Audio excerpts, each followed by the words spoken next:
پیغمبر، یہاں تاکید ہے، تاکید ہے، تاکید۔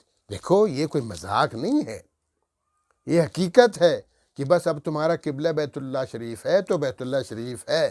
اب اگر غلطی سے بھی کسی اور کی طرف بیت المقدس کی طرف منہ کرو گے یا کسی اور طرف تو نماز نہیں ہوگی۔ یہ فرائض میں سے ہے، قبلہ فرائض میں سے ہے۔ اور اس کی وجہ پتہ ہے کیا ہے؟ دیکھیں نقطہ وحدت، علماء کہتے ہیں نقطہ وحدت، اللہ رب العالمین نے اسلام کو ایک نقطہ وحدت دیا ہے، وہ یہ ہے قبلہ شریف۔ بس سارے مسلمان بیت اللہ کی طرف منہ کر کے نماز پڑھیں۔ جو عمراء ہیں، جو امیر لوگ ہیں، جن کو اللہ نے توفیق عطا فرمائی ہے، وہ نماز کے ساتھ ساتھ وہاں جائیں بھی، بیت اللہ شریف جائیں، حج کریں، عمرہ کریں، زیارت کریں، طواف کریں، وحدت کی علامت بنے رہیں۔ اور اگر وہ جن کو استطاعت نہیں ہے تو کم از کم اپنے علاقے میں، اپنے شہر میں، اپنے گھر میں رہ کر خانہ کعبہ کی طرف منہ کر کے نماز پڑھے، وحدت کی علامت بنے رہیں۔ تو اس لیے فرمایا وَلَئِنِ اتَّبَعْتَ أَهْوَاءَهُمْ، میرے پیغمبر، وَلَئِن، اور خدا نخواستہ اگر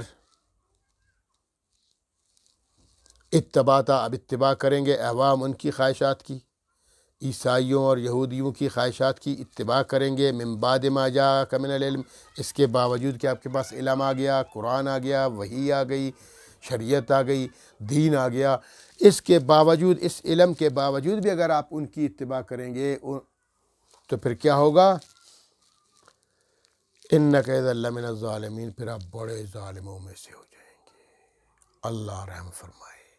یہ اللہ پاک نے اصل میں امت کو بتانا ہے، ہمیں ڈرانا ہے کہ اگر میرا پیغمبر بھی میری اتباع نہیں کرے گا، میری تابعداری نہیں کرے گا، میری حکم برداری نہیں کرے گا بلکہ حکم عدولی کرے گا تو وہ بھی ظالم بن جائے گا، پھر اس کو بھی مجھ سے بچانے والا کوئی نہیں ہوگا۔ یہ اصل میں ہمیں بتانا ہے کہ دیکھو جب میں پیغمبر کو ڈانٹ سکتا ہوں، اپنے پیغمبر کو بتا سکتا ہوں، تم کون ہوتے ہو؟